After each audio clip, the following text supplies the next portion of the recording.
अपने 12 साल के गुजरात के शासन के दौरान नरेंद्र मोदी की मित्रता कुछ बड़े उद्योगपतियों के साथ थी, जबकि आडवाणी के साथ ये सुविधा नहीं थी।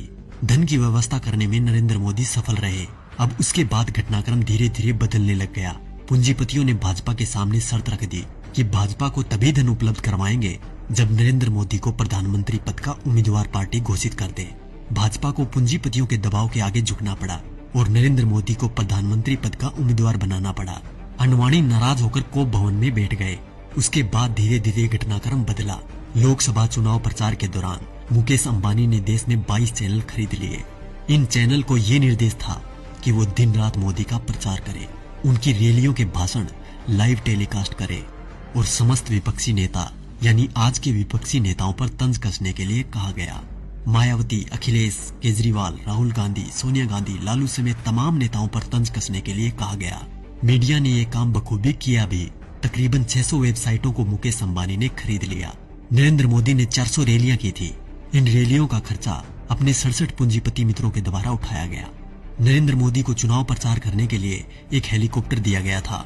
ये हेलीकॉप्टर चुनाव प्रसार के लिए अडानी ने दिया था। जैसे ही परिस्थितियां थोड़ी बदली, देश के प्रधानमंत्री मोदी जी बन गए। अरे मित्रों, मैं तो पीएम बन गया। पीएम बन के कैसा तन गया।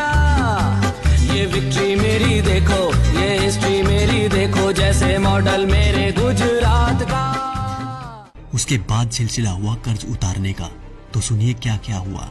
अडानी को ऑस्ट्रेलिया के क्वींसलैंड शहर में खनन के लिए 600 करोड़ का कर्ज नरेंद्र मोदी ने दिलवाया। उनके पिछले 67,000 करोड़ के लोन को माफ कर दिया गया।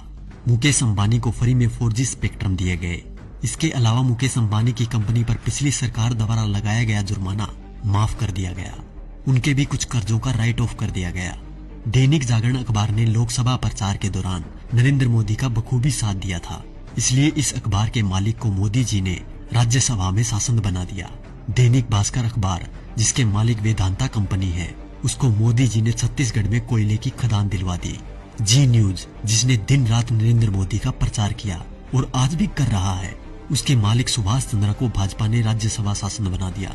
और अब बात करें किसान और गरीब लोगों की, तो शायद उनके बारे में मुझे बोलने की जरूरत ही नहीं, क्योंकि सभी नेता कोई भी पार्टी का हो एक ही बात बोलता है, कर्ज माफ, लोगों को नौकरी और लड़कियों को सम्मान। तो क्या हुआ भाई साहब, कर्ज तो आप सभी का माफ हो ही गया होगा और नौकरी भी लग गई होगी, आराम से घर बैठकर खाने की। वैसे देखा जाए तो हम जवानों को इस फोन से फुर्सत मिले तब ना। 4G की लहर ऐसी आई है, हमारी आवाज तभी निकलती है जब टिकटॉक और PUBG बैन हो जाए। वैसे भी टिकटॉक के बैन होते ही अंबानी ने 5 बिलियन का ऑफर दे दिया टिकटॉक को कि हमें बेच दो, हम खरीद लेंगे। और रही बात PUBG मोबाइल गेम की, तो PUBG बैन होते ही खबर आई कि हम 4G गेम मैदान में उतार रहे हैं। अच्छी बात है, मेक इन इंडिया होना भी चाहिए, पर शायद अब इस गेम से युवा गलत दिशा में नहीं जाएंगे, क्योंकि इसको गंगा के जल से धोकर लॉन्च किया जाएगा। तो देखा दोस्तों, ये थी खबर। बाकी जो मीडिया दिन रात आपको दिखाता है वो तो सिर्फ उसका प्रचार है। साथियों, ये खबर हर फोन में होनी चाहिए, जिससे कि बीजेपी की इस करतूत का सबको पता चल जाए।